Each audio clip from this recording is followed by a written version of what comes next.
Thanks, guys, for the heads up. We're piecing it together. Let us know when you can hear us. Yeah. Uh, and if you can't still, let us know that too.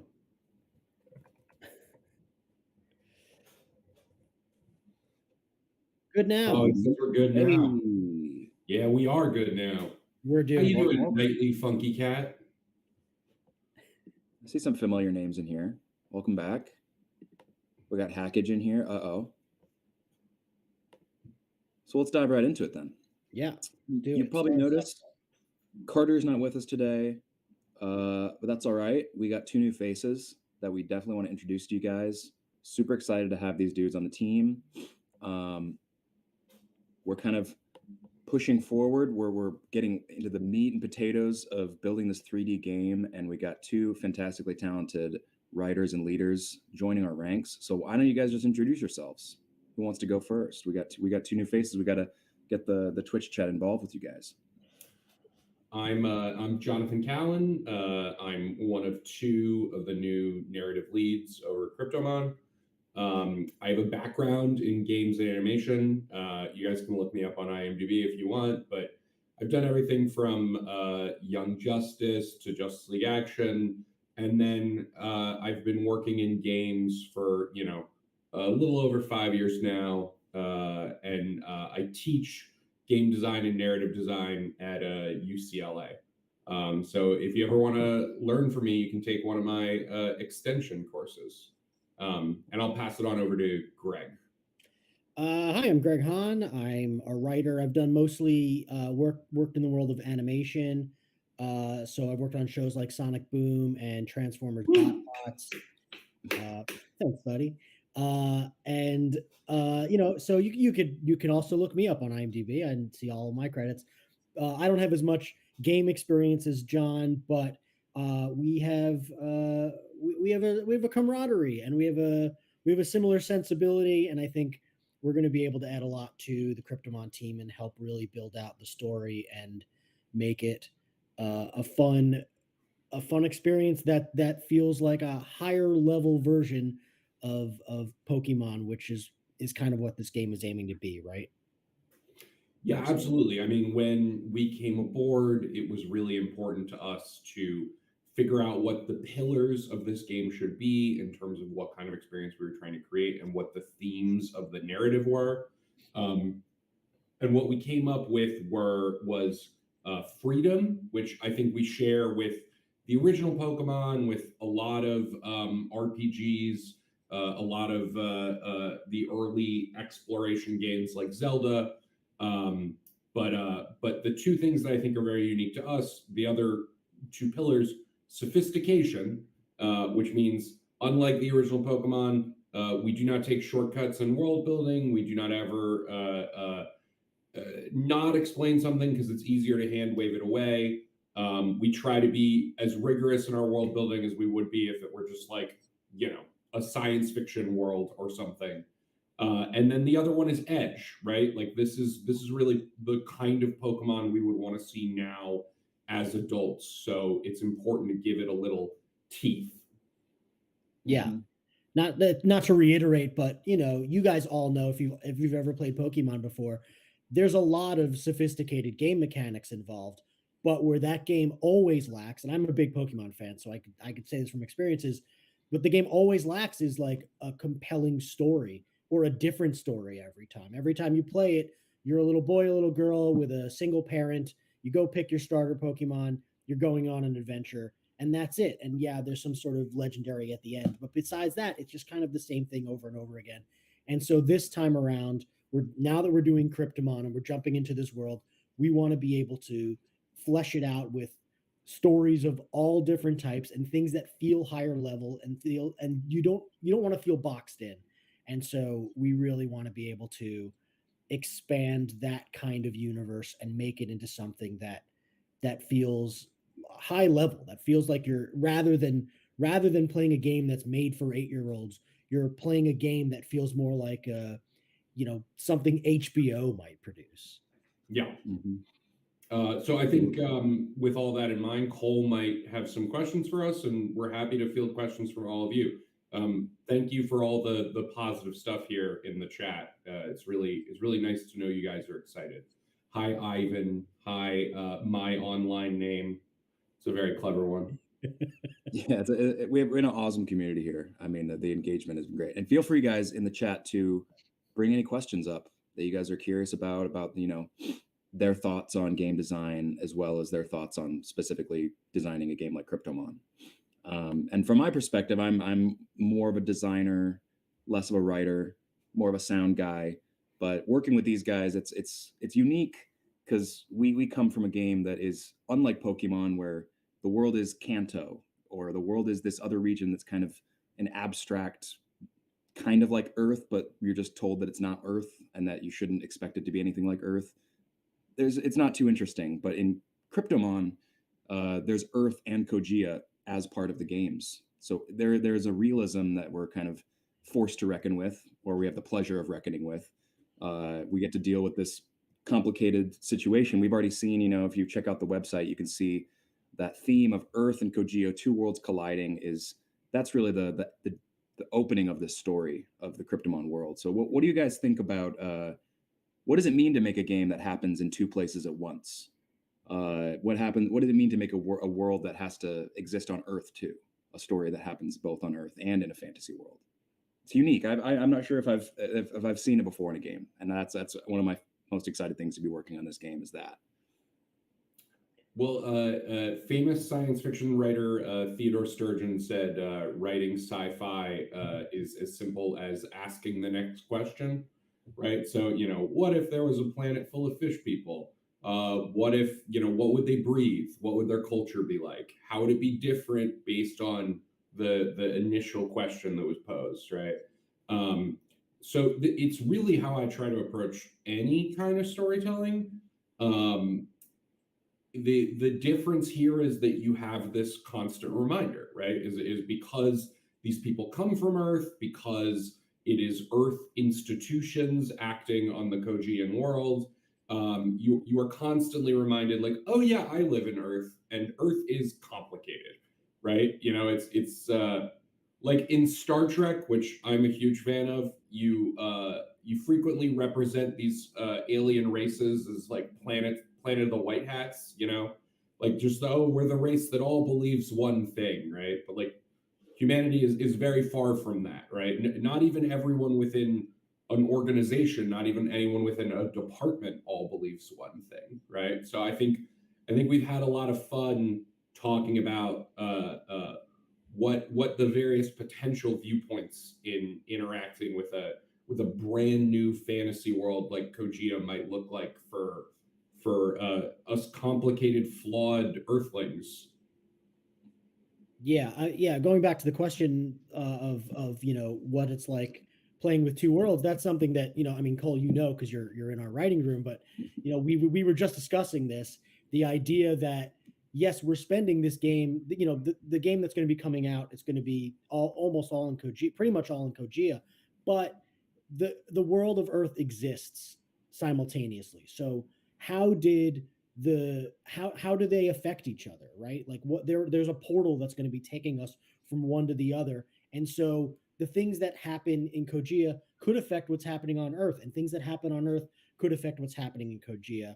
And so I think there's just like a lot of potential for what is the what is really like what happened as a result of the eggs landing on Earth. How does that change the way that Earth works, and then how does that again make its way back into the world that we're playing in? So there's a lot of possibilities, and I might be rambling here, but I'm excited. It's an exciting possibility for sure, and it creates a sense of scale that even a massive MMO world can't accommodate. We have the Treasure Hunt app, which is basically now you have two maps. One is literally as big as our planet, and the other is our Cryptomon world, which is a large scale MMO world.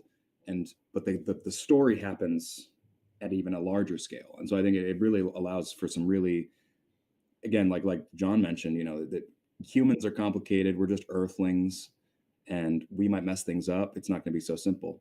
And I think also in terms of the personal story is interesting. from one of the things that got me most excited about getting involved in this game was that this isn't it's an MMO, but it's different from a lot of other MMOs in the sense that you're not born there. You know, you're not an orc that is just getting trained and you got to rise through the ranks of your go through your childhood basically. We are already who we are, and we enter into this world, and it can change us, or we can try to change the world that we're entering into. There's almost like we're like ambassadors to Kogia. And so I think we're leaning into that idea of that, when you enter into a new world, what would you do there? Would you try to start from scratch? Would you try to bring all your Earth stuff over? So I think that's another thing that our game has already kind of been talking about a lot in our lore is the politics and the philosophy. Like, what do you think about this situation? And so we're always asking our players that, what is it like to go into a new world? We're also asking our characters that same thing. What do you guys think in terms of this kind of arc? The player is going to enter into Kogia. What do you imagine being the first thing that they might do in this kind of situation, or what would be the first thing you would do as a player if you entered into this world? Are you the crafter? Are you trying to get to the epic boss at the very end? When you guys enter into a new game world, what is that first spark? That's a good question. That's for us. Okay, Yeah, great. I think that's for us. Yeah. And for the chat, feel free. Yeah, we got explorer, crafter. I think it's funny because we were just discussing this in the writers' room yesterday, and there's a difference between the fantasy a game offers you, right? In Grand Theft Auto, I'm offered the fantasy of being a criminal who makes it to the top with his own mansion and helicopter and everything like that. Now, that is a fun fantasy for me to engage in. I am 100% certain that, like, if I lived in the Grand Theft Auto world, I would just go move to like the suburbs or something, and like hope, as Greg joked, hope Trevor doesn't crash his car through the wall into my living room, right? Um, so I think there's a difference between what we do when we're offered a fantasy to engage with, and what we would really do. But I don't know. I guess so far of like what we've talked about, like the idea of a brand new place to restart the human experiment, right? And if you could start from scratch today with no government, but the same influences from our world, government, corporations, private interest groups, whatever, right? But you really got to start from scratch. You had the chance to fight all those things on equal footing. What kind of world would you want? So I'd like to think that I would get like super into like the politics of it all and like maybe run for office or something. But also that's, I try to get involved in politics in our world too, and a lot of the time I just kind of stay home watching Netflix.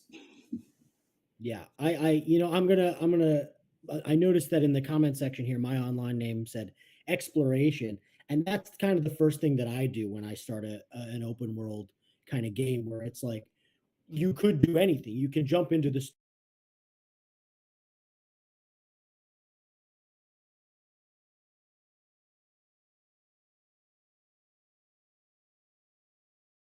items that I know will help me in the long run. So I think, for me, when I play a game, that's like the first thing I want to do. So that way, when I do jump into the story, and again, in this game, there's going to be story in every different location you go. But the idea that you're going to have like a wealth of items that can help you along the way is always something that I like to build up when I'm playing a game. Mm-hmm. And Cryptomon's going to have lots of that. Absolutely. I think people might have lost sound for a second there, Greg, while you were talking, but I think they probably got the gist of what you were saying. Sorry. Axel, I think that's a very good question. The gods of Kogia. I think the cosmology or lack thereof of this world will be something that we spend a lot of time with. But something that's important to me that we talked about in the room, right, is sometimes in fantasy games they have this tendency to be like, oh, the gods are real, right? And so we all know that this is the hierarchy of the gods in our world, right? But it's like that's not what it's like in real life, right? In real life, I have my opinions and you have your opinions, and chat has its opinions. But nobody ever really gets to find out if they're right. So I think what will be interesting at first is while there are definitely magic, supernatural elements to Kogia, mysteries to be uncovered, there also will not be completely full or solid answers about the source of all these things because scientists will have their own opinion, i.e., they are naturally occurring phenomena that we just don't understand yet. There will be indigenous people to Kogia, and how they got there and what they were doing there will be a part of our game, and they'll have their own beliefs. And then there will be the humans who come over and what we think about it. And so I think there's a lot of potential fun for exploration there. I'm sorry, I just saw that in the chat. I thought it was No, worth that's touching. great. No, Absolutely. it is. Yeah. I mean, yeah, the idea of like spirituality is something we definitely are planning to play with. But like John said, like there aren't in our world there aren't simple answers, and in the world of Kogia, we're not going to make the answers that simple either. It's going to be it's a lot more complex. It's a lot more nuanced. It's just like it is in our world. Mhm. Yeah, and even leaning back on our way back when, it was we had the Koa's logs with our community puzzles, and we imagine this world is like that situation expanded to a whole universe where there's the world is a puzzle, and you might get different answers depending on what codec you use, depending on what method you use to try to crack it. And so we hope there'll be a lot of different theories coming out of it as well. One last question. I want to first ask chat. Keep bringing the questions. That's what we're here for. Last one from me is okay. So Pokemon, you got the elements. Sometimes they add one. You got dragons and fairies. They call those elements. Ours is different. We're taking a bit more. And as someone mentioned, Avatar. Uh, I love Avatar, first of all.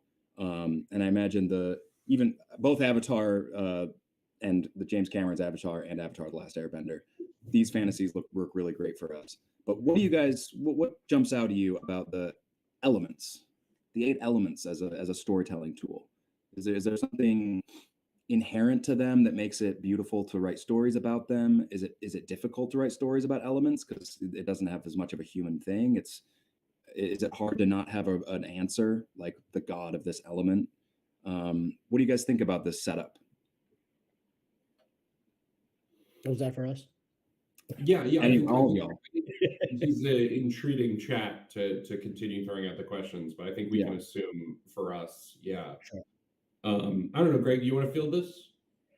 I can try. Sure. You're a Pokemon fan. Well, what's different I'm a about our Pokemon fan. elements? Like, what do you think the Cryptomon are about? Like, we got 8 elements, but they also uniquely have combinations of elements in their genetics, and so we're Yeah. kind of dealing with a more of a mixture, and it could be interesting that.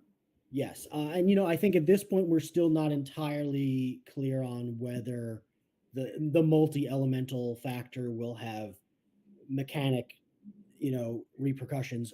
But for sure, like the idea of the harmony of this circle of elements, one being greater than the next and greater than the next and greater than the next, and then it coming all back around.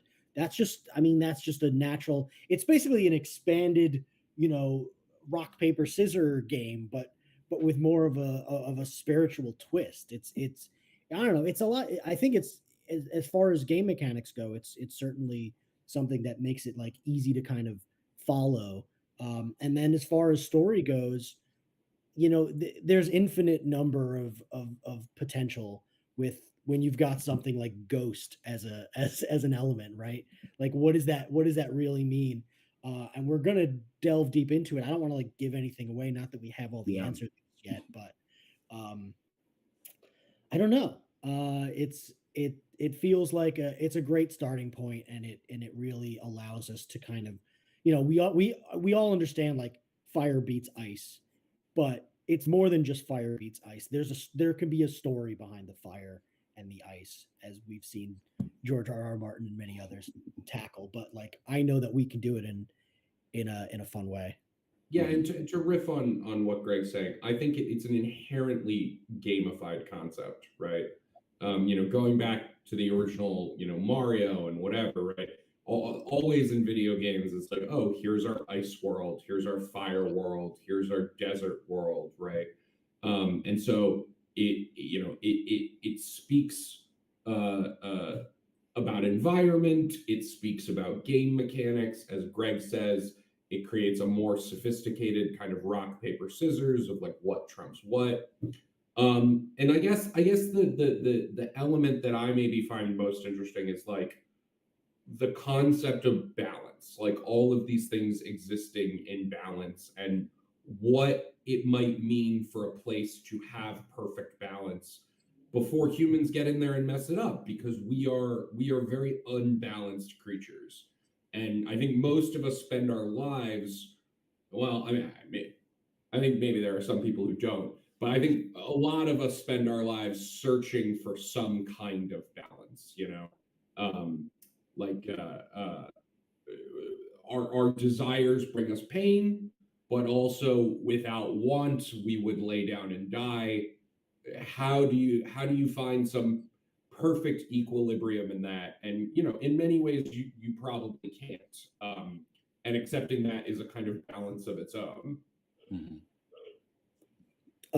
I see there's some questions in the chat here. Will there be Yeah. integration between the treasure hunt app and the human world in the game? So, um, while we don't have exact answers for that, I do think the intent of the treasure hunt app is that you could collect items, you could then fold into the 3D game as that gets released. That's right, Cole, right? Yeah.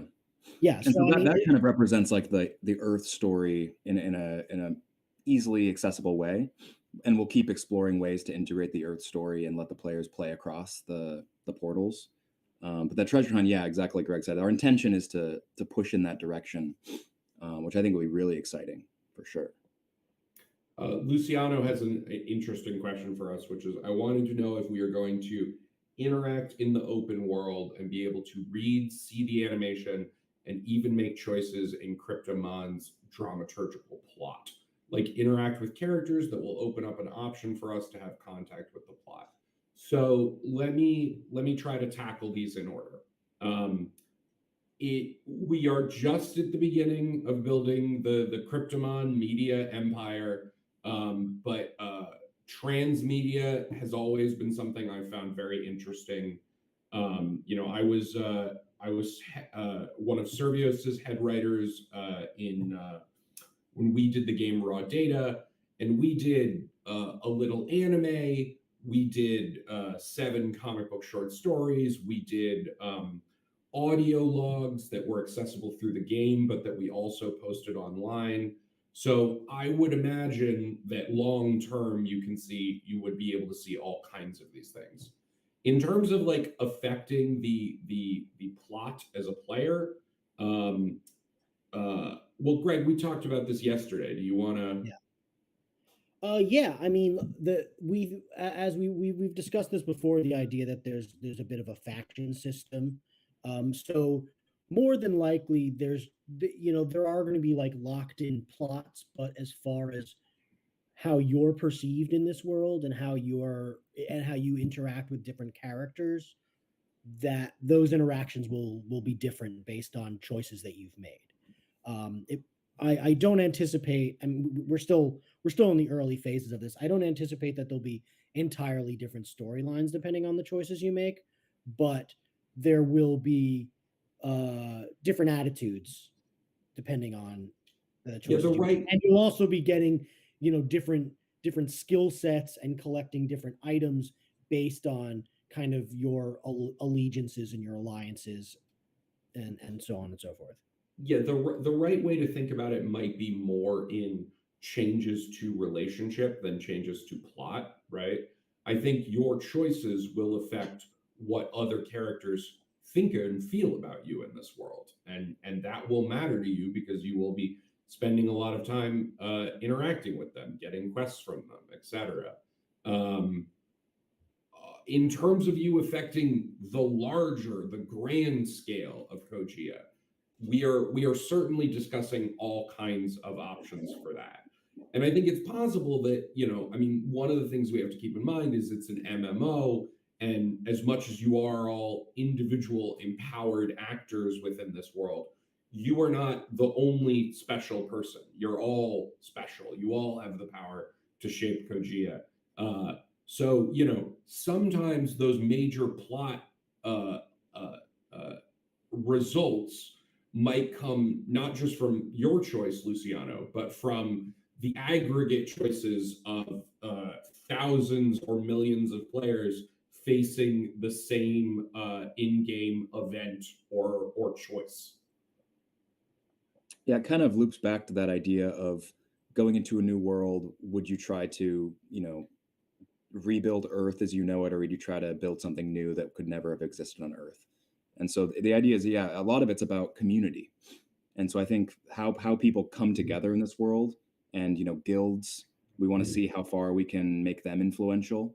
And of course, your allegiances as a player to the non-player factions is also going to be crucial in sort of organizing who's powerful. If there's a faction who, at the end of the day, we have a world event coming up, no one likes this faction, they have no followers, no one's giving them resources, that seems compelling enough to do something like that. So those are definitely things that we're exploring.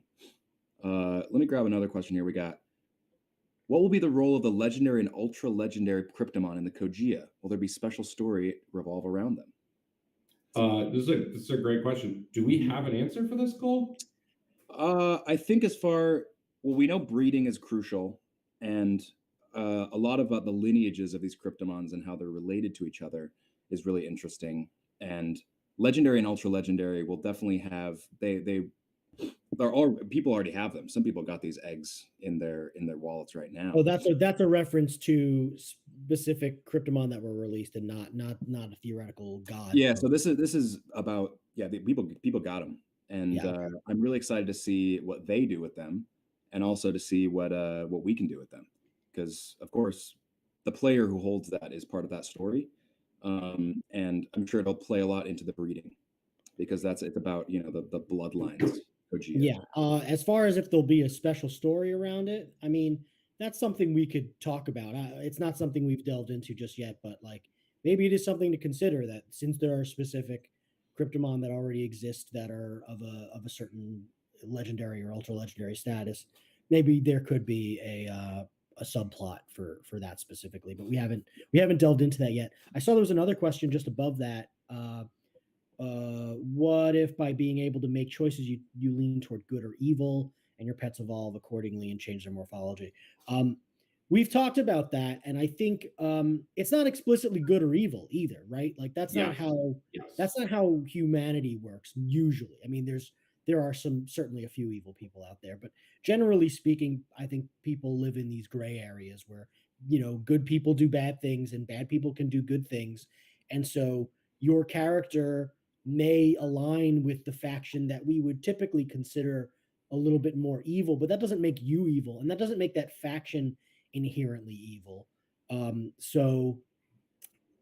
just think that in general that everything's going to live in a more realistic gray area rather than the black and white of good and evil explicitly.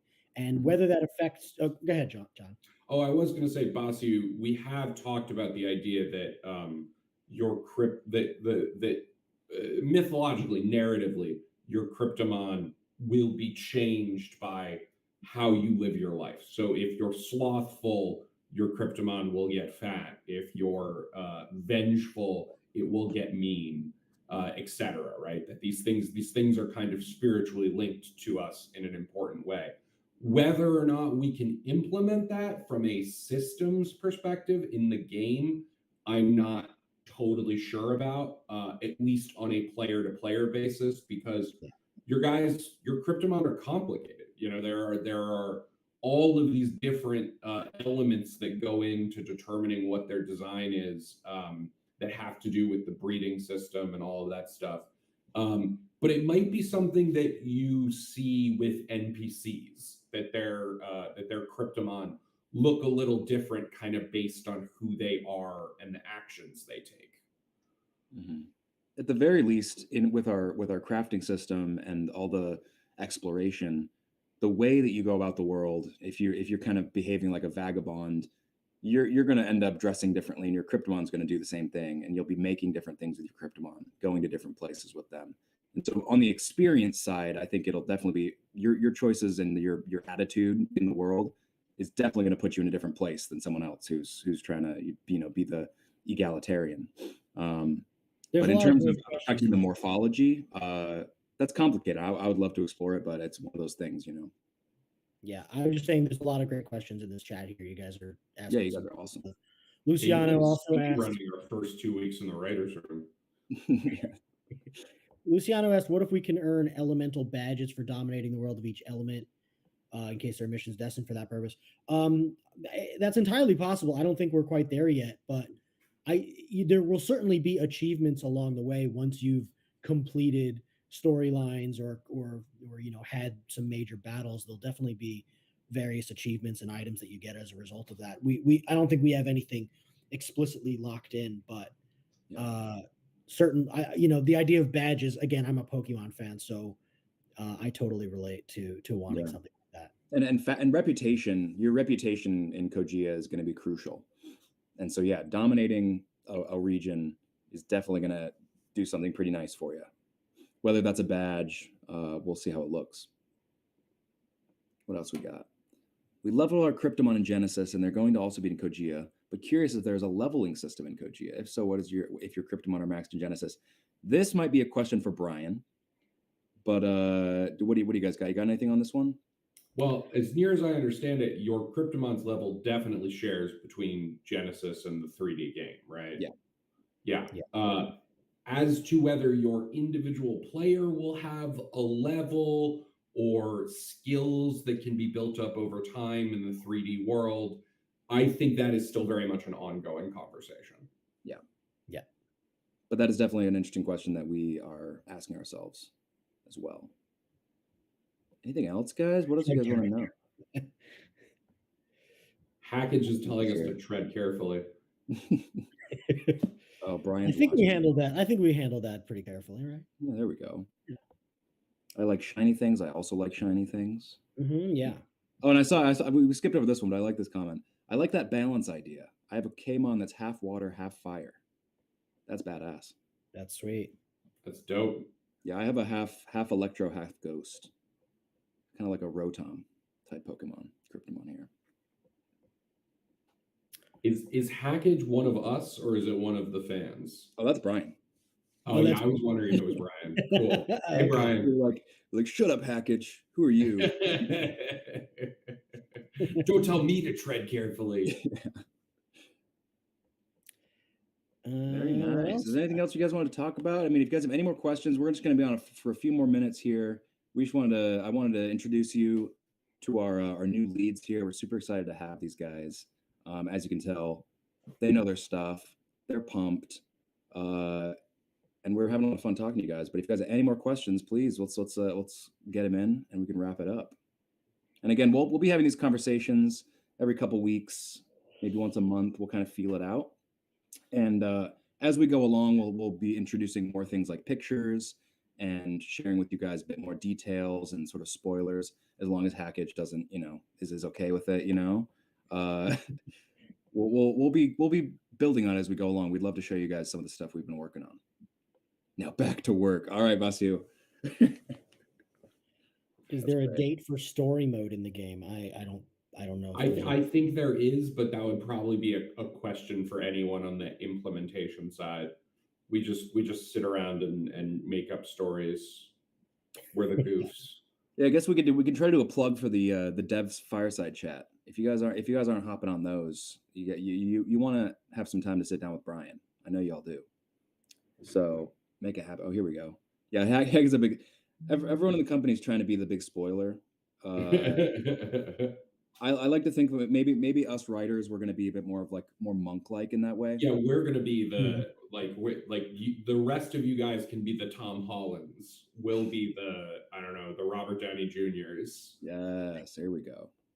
Is that Greg's is like, that the what? relationship of the Marvel actors? It's famously Tom Holland gives away every spoiler for every Marvel movie. Oh, okay. Him and what's the guy who plays Hulk? Mark Ruffalo. Right, him and Ruffalo are in like competition for like who's the bigger, like cannot keep their mouth shut, says stuff they're not supposed to all the time.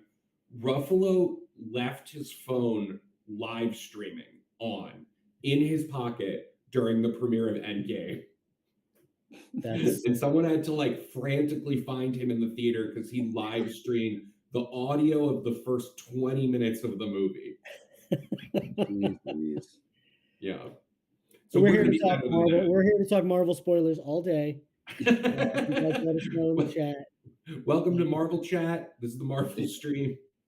Yeah, guys, we're shifting topics now. Now, I was gonna say we turns out Cryptomon Company, we run a tighter ship than the Marvel Cinematic Universe. So you're in good hands here. I mean, I don't know about Hackett. He might just tell it all. Yeah. Hack have what we want. Absolutely. All right, guys. Well, if that's all we got for you today, I know it's a what do we get, like 40 minutes in here? Yeah, 40 minutes. Yeah, we'll get some more. We'll have more structure in the future. We'll bring Carter back on board. We'll have some images for you guys.